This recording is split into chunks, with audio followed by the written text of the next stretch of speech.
دو بہت بڑے نام ہیں پوری تاریخ بشریت میں، جنہوں نے جب بھی تلوار اٹھائی تو خدا کی خاطر، تلوار نیام سے نکالی تو خدا کی خاطر، تلوار نیام میں رکھی تو خدا کی خاطر۔ اور آپ کے ذہنوں میں وہ نام روشن ہے، یہ وہ نام ہیں، یہ دونوں نام اتنے روشن ہیں، یاد رکھنا یہ اس فقیر کا جملہ، یہ دو نام اتنے روشن ہیں، اتنے روشن ہیں، اتنے روشن ہیں کہ کائنات مادی کے تمام سورجوں کو گہن لگ جائے تب بھی یہ نام چمکتے رہتے ہیں۔ اس کائنات مادی کے تمام سورجوں کو گہن لگ جائے تب بھی نام علی اور نام حسین، یہ دونوں نام روشن رہتے ہیں۔ اتنی روشنی ہے ان ناموں میں کہ تاریخ کی تاریکی میں ہر ٹھوکر کھانے والا یا علی کہہ لے تو ہدایت کا راستہ کھل جائے۔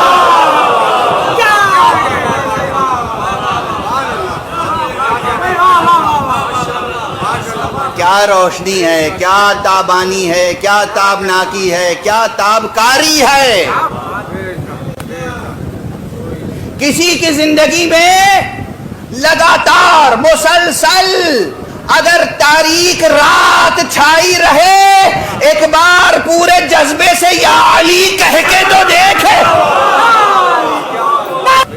زندگی کی تاریک راتوں میں یا علی کہہ کے دیکھو کیسے پھر فجر نمودار ہوتی ہے۔ تو میں نے عرض کیا تھا کہ یہ وہ نام ہے، وہ روشن نام ہے۔ نام نہ لو، صفتیں بیان کرو تو آپ کے ذہن میں وہی نام آتا ہے۔ اچھا خدا کی قسم یہ تجربہ ہے نا آپ کا، ہم علم کا تذکرہ کریں تو علی ذہن میں آتے ہیں، ہم شجاعت کا تذکرہ کریں تو علی ذہن میں آتے ہیں، نام لینے سے پہلے ذہن میں آ جاتے ہیں۔ شجاعت کا تذکرہ کریں، صبر کا تذکرہ کریں، تسلیم و رضا کا تذکرہ کریں، علم کا تذکرہ کریں، ثبات قدم کا تذکرہ کریں، اور میدان حرب میں فتح کا تذکرہ کریں، میدان صلح میں صلح کا تذکرہ کریں۔ ہم تذکرہ کہیں کریں کسی امر کا، کسی قدر کا، کسی حقیقت کا، نام علی ذہن میں روشن ہو جاتا ہے۔ جب آپ کی کیفیت یہ ہے تو پھر ہم سے کیوں پوچھتے ہیں قرآن میں علی کا نام کیوں نہیں ہے؟ دو ناموں کی تابانی بے نظیر ہے، بے نظیر۔ تو ایک ہے نام علی۔ اچھا انہوں نے تلوار اٹھائی تو خدا کے لیے، تلوار نیام میں رکھی تو خدا کے لیے۔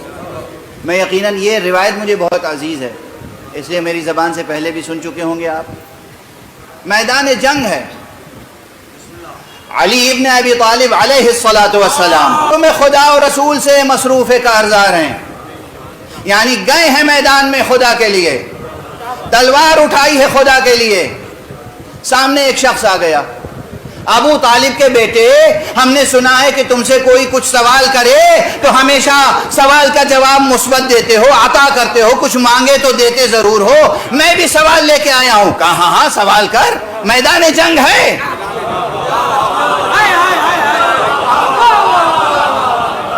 میدان جنگ ہے، کہا اپنی تلوار دے دیجئے۔ بے دریغ ایک لمحہ، یعنی جسے کہتے ہیں پلک جھپکنے کی دیر نہ ہوئی، یہ لے تلوار۔ دوسرے تلوار سے کاٹتے ہیں علی اپنی عطا سے، وہ ضرب لگاتے ہیں کہ کافر مومن ہو جاتا ہے، کفر کٹ کے رہ جاتا ہے۔ یہ لے تلوار۔ اس نے تلوار لے لی، ایک ہاتھ میں اس کی اپنی تلوار، ایک ہاتھ میں مولا کی تلوار، اور اس کے بعد کہتا ہے کہ یا علی یہ بتاؤ اب تم کو مجھ سے بچانے والا کون ہے؟ علی کس کے لیے آئے تھے؟ اللہ کے لیے، توحید کے لیے۔ علی نے تلوار اٹھائی تھی کس کے لیے؟ اللہ کے لیے۔ عطا کیا کس کے لیے؟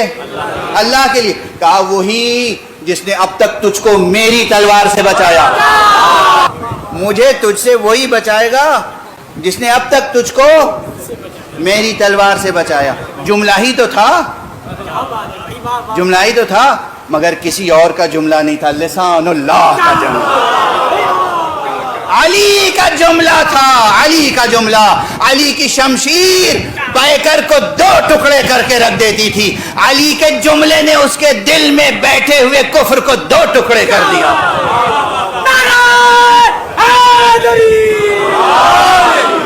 پہ تلوار رکھی، اپنی تلوار بھی رکھ دی، مولا کی تلوار بھی کہا اشہد ان لا الہ الا اللہ واشہد ان محمد رسول